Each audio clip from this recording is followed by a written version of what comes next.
కొత్త ప్రభుత్వం ఏర్పడిన తర్వాత బహుశా నా ఫస్ట్ ప్రెస్ మీట్. పోలవరం గురించి మన పోలవరం మన బాధ్యత, మన పోలవరం మన బాధ్యత ఎందుకని అనవలసి వచ్చిందంటే, పోలవరం ఆంధ్రప్రదేశ్కి జీవనాడి. నిన్న మొన్న సీఎం గారు చెప్పారు. దాని తర్వాత 2004, 2005 నుంచి పోలవరం అన్నది స్టార్ట్ చేశారు. ఇప్పుడు పోలవరం డ్యామ్ గురించి మనం తీసుకున్నట్లయితే, పోలవరం డ్యామ్ అన్నది మన దేశంలో అతిపెద్ద ప్రాజెక్ట్, ప్రపంచంలోనే అతిపెద్ద ప్రాజెక్ట్, అతి లోతైన ప్రాజెక్ట్. ప్రపంచంలో అన్ని ప్రాజెక్టులు కూడా రాతి పొరల మీద నిర్మించారు. అన్ని ప్రాజెక్టులు కూడా. మనకి నాగార్జున సాగర్ డ్యామ్ తీసుకుంటే,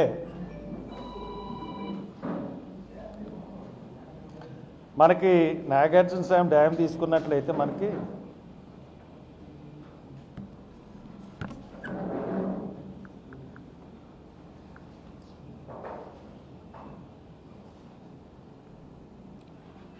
నాగార్జున సాగర్ డ్యామ్ తీసుకుంటే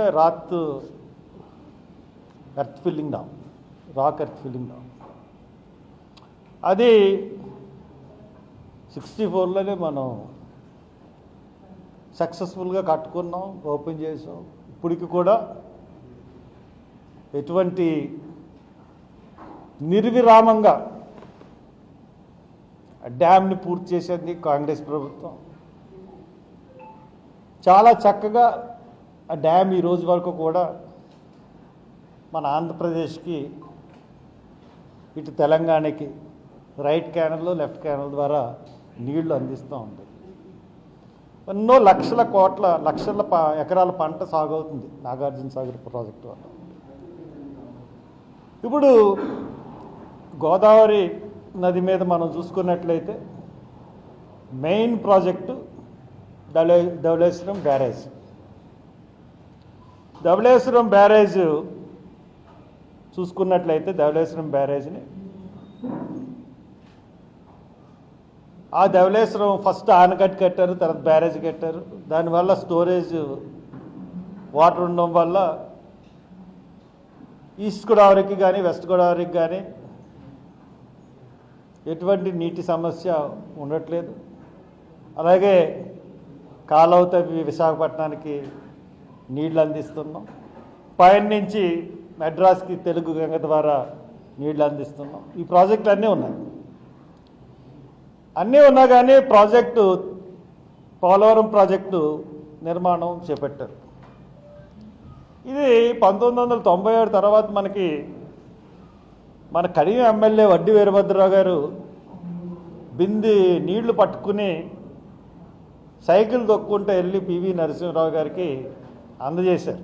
ఇక్కడ పోలవరం డ్యామ్ కట్టండి, ప్రాజెక్ట్ కట్టండి. అయినా కానీ కేంద్రం పెద్దగా స్పందించలేదు. దాని తర్వాత రాజశేఖర రెడ్డి గారు వచ్చిన తర్వాత 2004లో ఈ ప్రాజెక్ట్కి అంకురార్పణ అనేది జరిగింది. 2004-05లో ఆయన ఈ ప్రాజెక్ట్ని ఏ రకంగా స్టార్ట్ చేశాడంటే, మొబిలైజేషన్ అడ్వాన్సెస్. ఇప్పుడు దాకా కాంట్రాక్టర్లకి ముందే డబ్బులు ఇచ్చి కట్టించే పని ఏ ప్రభుత్వం కూడా చేయలేదు. ఆ రోజు ఆంధ్రప్రదేశ్ వెల్త్ బాగుంది కాబట్టి కాంట్రాక్టర్లు అందరికీ కూడా మొబిలైజేషన్ అడ్వాన్స్లు ఇచ్చారు. సరే, దాని మీద ఎంత అవినీతి జరిగింది, ఎంత పర్సంటేజ్ గవర్నమెంట్కి ఇచ్చింది అన్నీ పక్కన పెట్టేద్దాం. గవర్నమెంట్లు అవినీతి గురించి పక్కన పెడతాం. మొత్తం మీద కాలువలు తవ్వడం పూర్తయింది. 2014 వచ్చేటప్పటికి మనకి రాష్ట్రం విడిపోవడం, అంతకుముందు వరకు కాలువల పనులు సాగడం, దాని తర్వాత కొన్ని నిర్మాణ సంస్థలకు ఇవ్వడం, ఇవన్నీ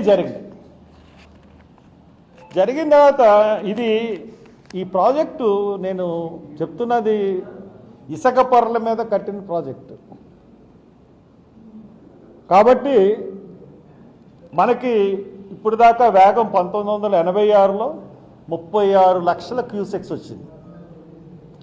దానికి మించిన కెపాసిటీతో స్పిల్వే కట్టాలంటే ఇప్పుడు 50 లక్షల క్యూసెక్ల నీరు తెచ్చుకునేలాగా వచ్చినా తట్టుకునేలాగా స్పిల్వే నిర్మాణం చేశారు. మంచిది. ఇప్పుడు చాలామంది సైన్స్ సివి రావు గారు కానీ వీళ్ళందరూ కూడా చాలా కష్టతరమైన ప్రాజెక్టు ఇక్కడ పోలవరం నిర్మించడం అన్నది నిపుణులు చెప్పారు. హనుమంతరావు గారు, శివాజీరావు గారు అయితే పర్యావరణం గురించి చెప్పారు. తర్వాత ప్రాజెక్ట్ కన్నా డ్యామ్ కన్నా ఇంకా ఎగువ ప్రాంతంలో ఇంకొక బ్యారేజ్ కడితే మంచిదని కూడా చెప్పారు. ఎందువల్ల ఇంత జాగ్రత్తలు చెప్తున్నారంటే మొన్న చంద్రబాబు నాయుడు గారు కూడా చెప్పారు, ఏమాత్రం తేడా వచ్చినా ఆకివీడి నుంచి కాకినాడ వరకు ఈస్ట్ వెస్ట్ గోదావరి గల్లంత అయిపోతాయి సముద్రంలో. ఈ ప్రాజెక్ట్ నిర్మాణంలో చాలా ప్రాణాలకి ప్రమాదకరమైన ప్రాజెక్టు, అత్యంత ప్రమాదకరమైన ప్రాజెక్టు. ఇది చాలా జాగ్రత్తగా కట్టాలి. లాభాలు అంటే కట్టిన తర్వాత వచ్చిన లాభాల కన్నా కట్టేటప్పుడు తీసుకోవాల్సిన శ్రద్ధ అన్నది చాలా ఇంపార్టెంట్. కాబట్టి ఇది ఫస్ట్ నుంచి కూడా డే 1 నుంచి కూడా మనం చాలా జాగ్రత్తగా తీసుకోవాలి. ఈ పెద్ద ప్రాజెక్టులు కట్టాలి. ఇది ఇసుక తెన్నెల మీద కట్టిన ప్రాజెక్ట్. ఇది మనకి సెడిమెంటరీ రాక్ వరకు వెళ్ళినాయి పునాదులు. ఎంతవరకు వెళ్ళినాయి అన్నది నేను తర్వాత చెప్తాను పునాదుల గురించి. ఇప్పుడు మనం చూసుకుంటే ఫస్ట్ ఇండియన్ స్టాండర్డ్స్, డ్యామ్ కట్టడానికి ఒక ఇండియన్ స్టాండర్డ్స్ ఉన్నాయి. ఆ ఇండియన్ స్టాండర్డ్స్ ప్రకారం ప్రాజెక్ట్ కట్టాలంటే మనకి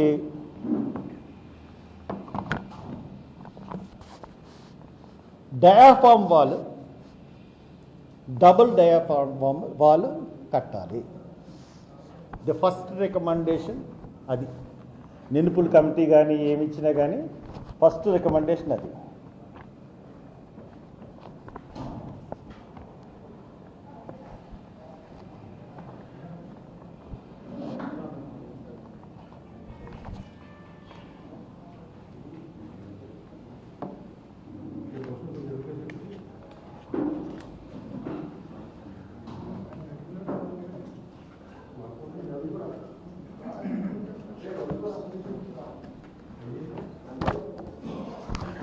చూసుకున్నట్లయితే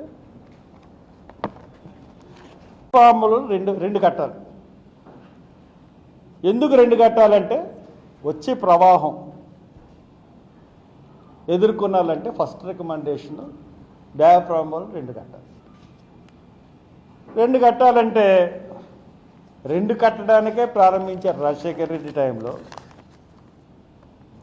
సీనయ్య కన్స్ట్రక్షన్స్ ప్రైవేట్ లిమిటెడ్ వాళ్ళు రిపోర్ట్ ప్రకారం 2 డయాఫ్రామ్ వాల్లు నిర్మించాలి. ఈ డయాఫ్రామ్ వాల్ మధ్య దూరం ఎంత ఉండాలో తెలుసా అండి? రికమెండేషన్స్లో 3 to 5 మీటర్స్. అటేపు ఒక డయాఫ్రామ్ వాల్, ఇటేపు ఒక డయాఫ్రామ్ వాల్. అప్పుడు ఏమవుతుందంటే ఎంత భారీ నీరు వచ్చినా కానీ, ఎంత భారీ ప్రవాహం వచ్చినా కానీ తట్టుకుంటాయి. అది ఫస్ట్ రికమెండేషన్స్. దాని తర్వాత ఆ డయాఫ్రామ్ వాల్ని మన ఇంజనీర్లు, ది గ్రేట్ ఆంధ్రప్రదేశ్లో ఉన్న ఇంజనీర్ అంటే ఉమ్మడి ఆంధ్రప్రదేశ్లో ఉన్న ది గ్రేట్ ఇంజనీర్లు సీతాపతిరావు గారు మొదలుకొని చాలామంది 2 డయాఫ్రామ్ల వాళ్ళు అవసరం లేదు, ఒక డయాఫ్రామ్ వాళ్ళు చాలు. దీనివల్ల ఖర్చు తగ్గుతుంది. ఖర్చు తగ్గడం ముఖ్యమా లేకపోతే భద్రత ముఖ్యమా? 45 లక్షల ప్రాణాలు ఇటువైపు, నీకు ఖర్చు తగ్గించుకోవడం ఉపయోగం. ఈ రోజున ఏమైంది? డయాఫ్రామ్ వాళ్ళు కొట్టుకుపోయింది. నీకు ఫస్ట్ నుంచే 2 డయాఫ్రామ్ వాళ్ళు కట్టుకున్నట్లయితే మనకి ఈ ప్రమాదం అన్నది వచ్చే పరిస్థితి లేదు. అంత ప్రవాహం వచ్చినా కానీ ఆగేస్తుంది. ఇప్పుడు మనం మొన్న చంద్రబాబు నాయుడు గారు మనం చూసుకున్నట్లయితే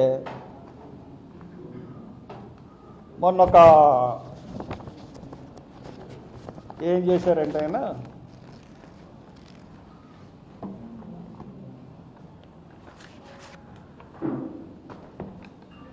ఒక శ్వేతపత్రం విడుదల చేశారు.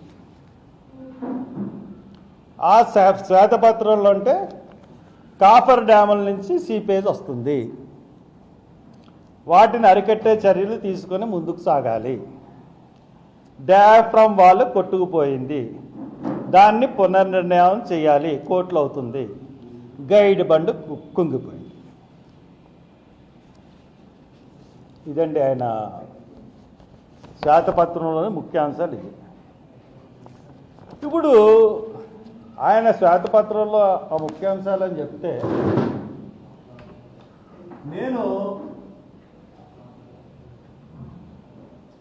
2000 ఈ కాపర్ డ్యాములు కట్టకముందు నేను ఏం చెప్పానంటే కాపర్ డ్యామ్తో డేంజర్ ప్రభుత్వాన్ని హెచ్చరించిన మాజీ Harsh Kumar.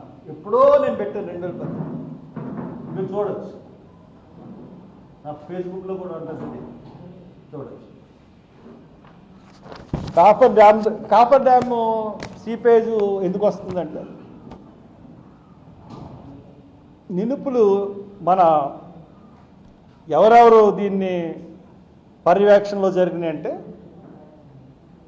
PPA Polavaram project authority, CWC central water commission,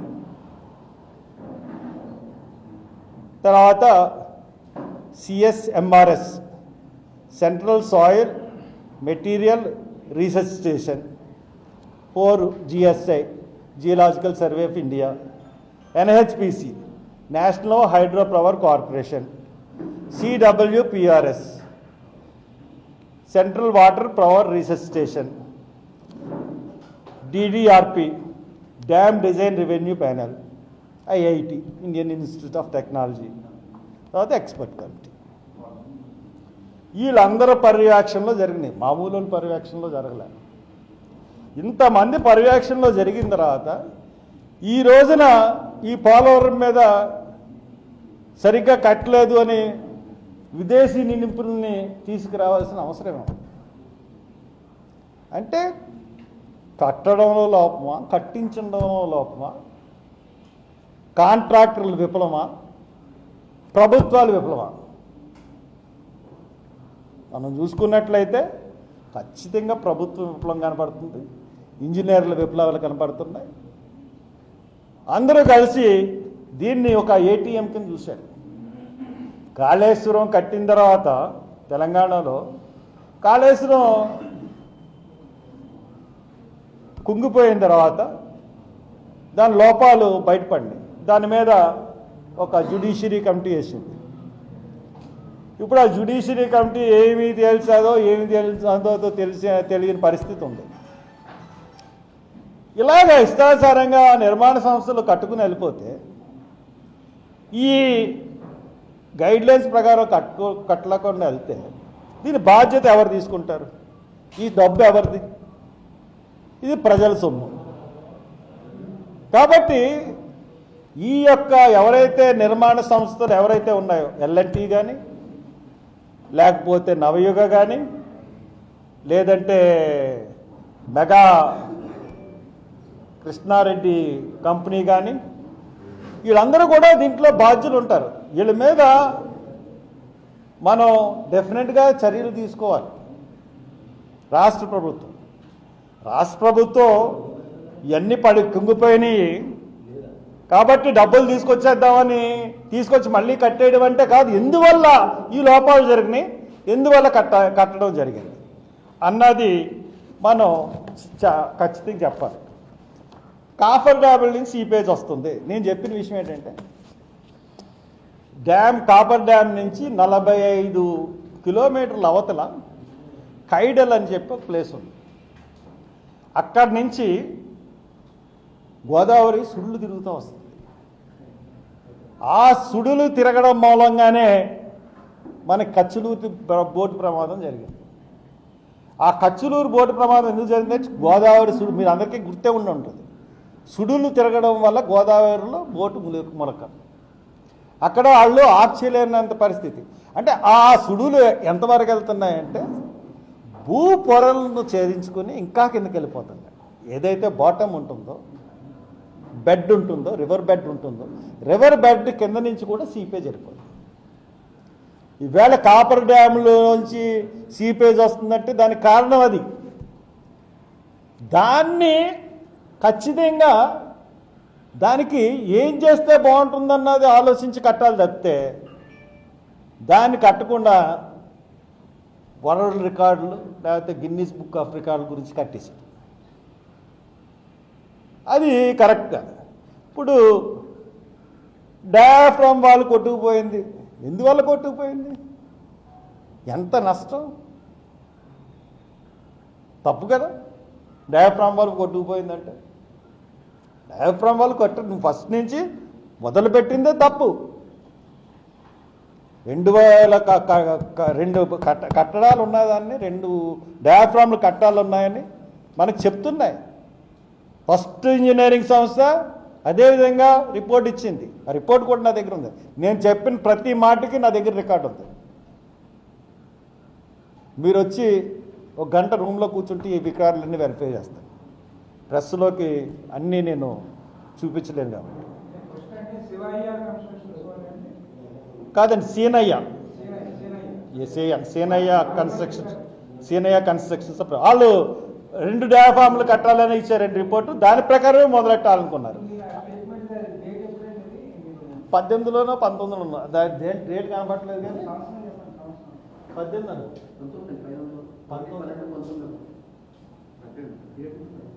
అనుకుంటా. 6 సంవత్సరాల క్రితం చెప్పింది.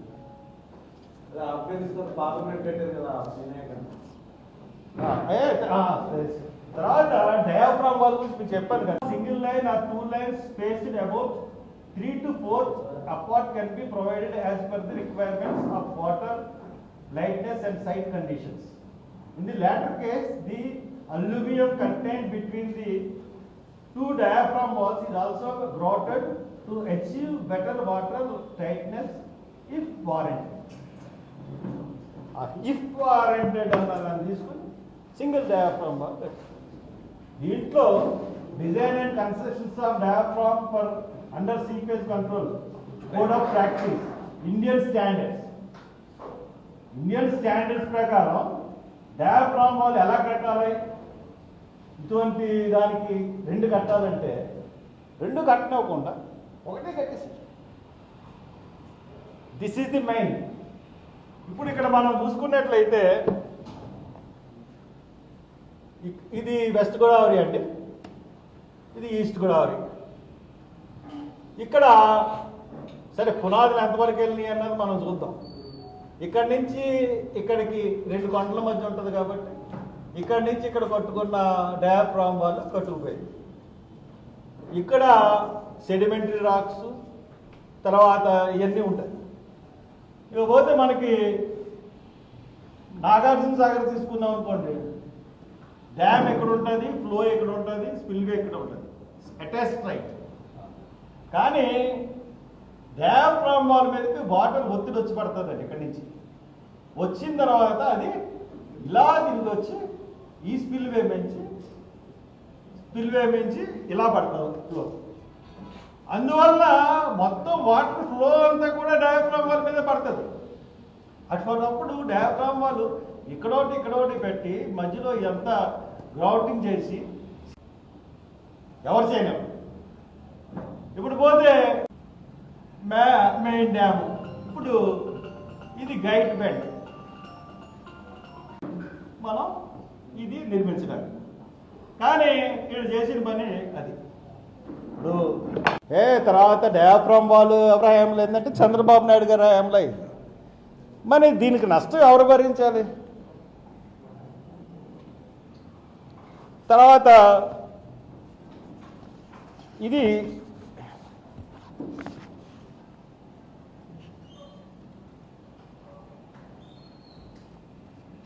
ఇంకోటి ఏంటంటే డయాఫ్రామ్లో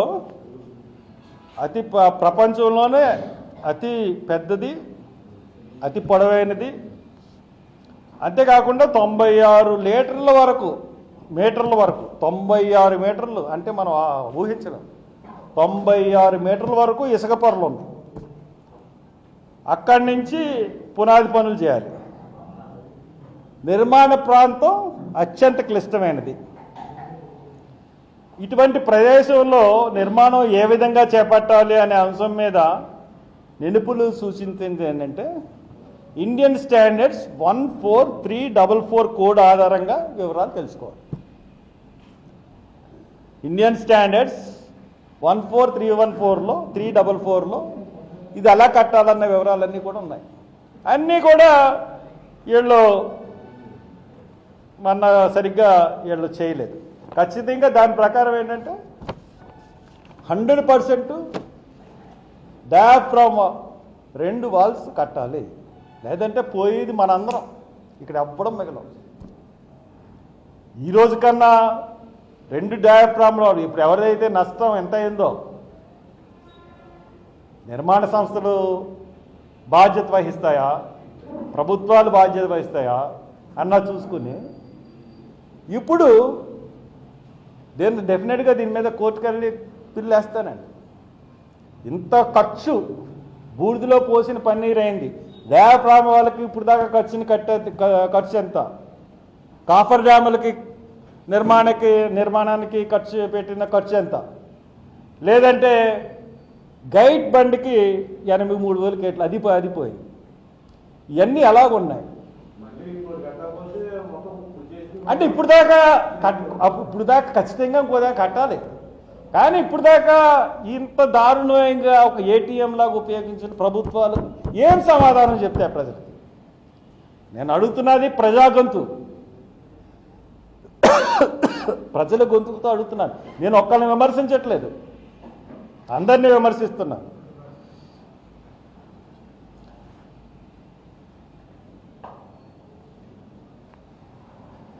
తర్వాత గైడ్ బండి కుంగిపోవడానికి కారణం ఏం చెప్పారంటే నల్లరేగడి దాని సైజు ఉంటుంది. ఈ గైడ్ బండి కింద నిర్మాణంలో రేణువులు ఉంటాయి.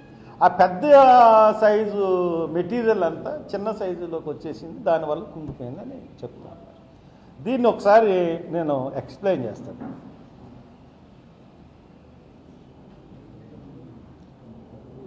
ఈ గైడ్ బండ్ నిర్మాణం చేసిన మొదట్లోనే కుంగిపోవడం జరిగింది. దీనికి గల కారణం తెలియజేయమని నిపుణులను కోరగా వారు చెప్పినది ఏంటంటే 1 సంవత్సరం పునాది పనులు చేశారు, 2వ సంవత్సరం గైడ్ బండ్ నిర్మాణం జరిగింది. అందువల్ల పునాదుల్లోకి వరద వచ్చినప్పుడు మట్టి రేణువులు చొచ్చుకుపోయి నిర్మాణ ప్రాంతం బలహీనపడి ఈ నష్టం సంభవించిందని చెప్పారు. దాన్ని సరిచేయాలి కదా. అంటే ఈ నివేదిక ఎంత అపహాస్యంగా ఉందంటే ఇంజనీరింగ్ వ్యవస్థే తలదించుకునేలా ఉంది. వాస్తవానికి నిర్మాణ ప్రదేశంలో ఉన్న క్లే స్ట్రాటా అనగా 0.002 అంటే 0.002 మైక్రోన్ సైజ్ పార్టికల్ నదీ ప్రవాహంలో కొట్టుకుని వచ్చే స్ట్రాటా. స్టీల్ స్ట్రాటా వస్తుందనగా దాని సైజు ఇప్పుడు నదీ ప్రవాహంలోకి వచ్చే స్ట్రాటాలు సిల్ట్ స్ట్రాటా దాని సైజు 0.075. 0.002 ఎక్కడ, 0.075 ఎక్కడ అంటే 0.75 పార్టికల్స్ ఈ కంటికి కనిపించని 0.02లోకి వెళ్ళిపోయినాయి అంట. ఇది మనం ఎక్కడన్నా విన్నామండి? పెద్ద ఇప్పుడు మనం సూదిలోకి దారం ఎక్కిస్తాం, దారం వెళ్తుంది, ఒంటిని ఎక్కించగలవండి? అది అలా ఉంది రిపోర్ట్. సూదిలోకి వెళ్ళే దాంట్లోకి ఒంటి వెళ్ళిపోవడం వల్ల ఇది గైడ్ బండి కుంగిపోయిందని చెప్పి ఈ నిపుణులు అంటున్నారు.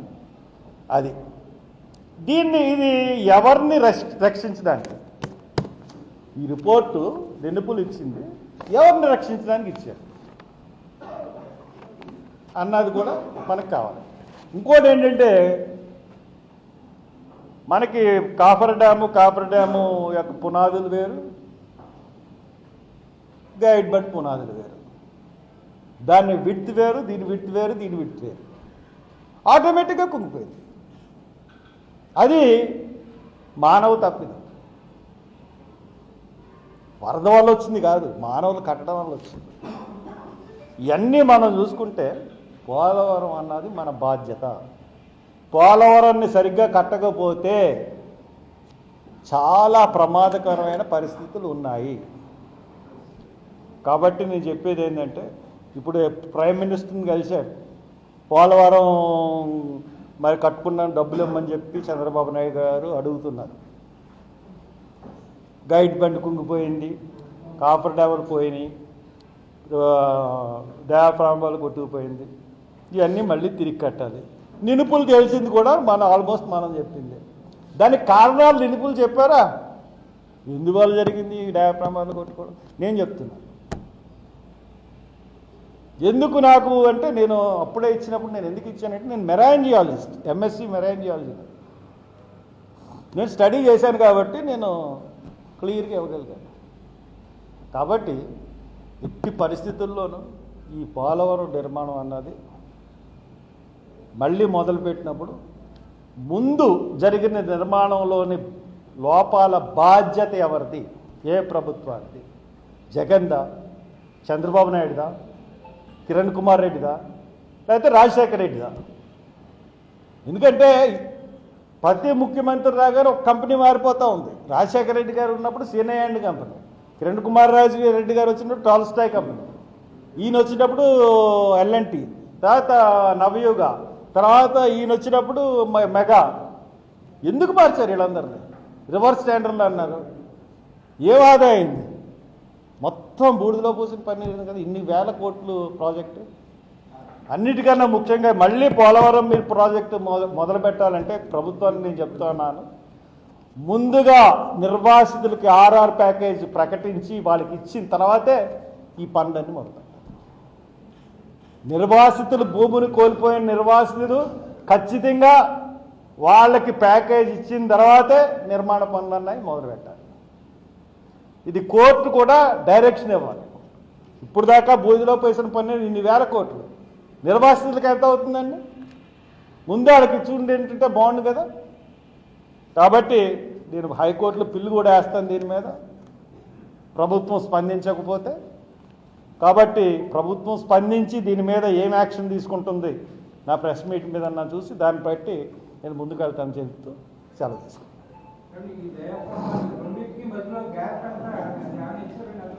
అంటే వాళ్ళ రికమెండేషన్స్ ప్రకారం 2 to 5 meters గ్యాప్, దీంట్లో 4 meters గ్యాప్ పెట్టుకుంటే సరిపోతుంది. 4 meters గ్యాప్ అంటే ఎంత అనుకున్నారు? చాలా ఉంటుంది. అసలు డయాఫ్రామ్ వాల్ టూర్ పెట్టాలన్నదే మెయిన్ థింగ్ ఇక్కడ. అది అన్ని ప్రభుత్వాలు కూడా నిర్లక్ష్యం చేసినాయి. దానికి ప్రమాదం ఎవరు అంటే, దానికి బాధ్యులు బలైపోతున్నది ఎవరు అంటే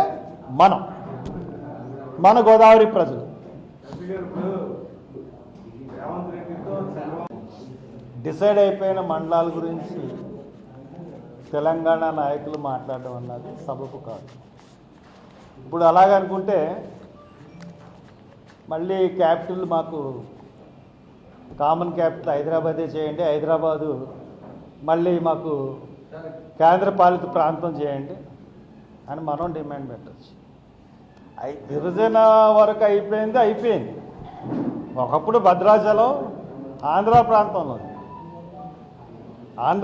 మనకి ఈ తెలంగాణ ప్రాంతం వచ్చి కలిసినప్పుడు భద్రాచలం అన్నది ఆంధ్ర ప్రాంతంలో ఉంది. తెలంగాణ కలిసినప్పుడు ఇప్పుడు మాది అనే క్లెయిమ్ చేసే హక్కు తెలంగాణకు లేదు అసలు. భద్రాచలం కూడా ఇప్పుడు యాక్చువల్గా మనకు అన్యాయం జరిగింది. పోన్లే ఒక దేవుడు వాళ్ళకి ఒక దేవుడు మనకు తీసుకుందామని చెప్పి తిరుపతి మనం తీసుకుని భద్రాచలం వాళ్ళకి ఇచ్చాం, దేవుడు లేడని. అది దృష్టిలో పెట్టుకోవాలి. లేకపోతే లేనిపోయిన ఈ మండలాలు, ఈ ప్రాజెక్టు ఖర్చు, అవి ఇంపార్టెంట్ మండలాలు, వాళ్ళకు కూడా ఇమీడియట్గా పునరావాస ప్యాకేజ్ ఇమీడియట్గా ఇచ్చేయాలి. ఇచ్చేసిన తర్వాత మొదలు పెట్టాలి. చూద్దాం వాళ్ళ చర్చలు ఏం జరుపుతారు, ఏమో బయటకు వస్తాయి. ఒకప్పుడు ఇద్దరు కూడా ఒక పార్టీలో ఉన్నవాళ్ళు, మరి వాళ్ళు ఏం మాట్లాడుకుంటారు, ఏం బయటకు వస్తాయి చూసిన తర్వాత మనం స్పందిస్తే బాగుంటుంది. గట్టిగా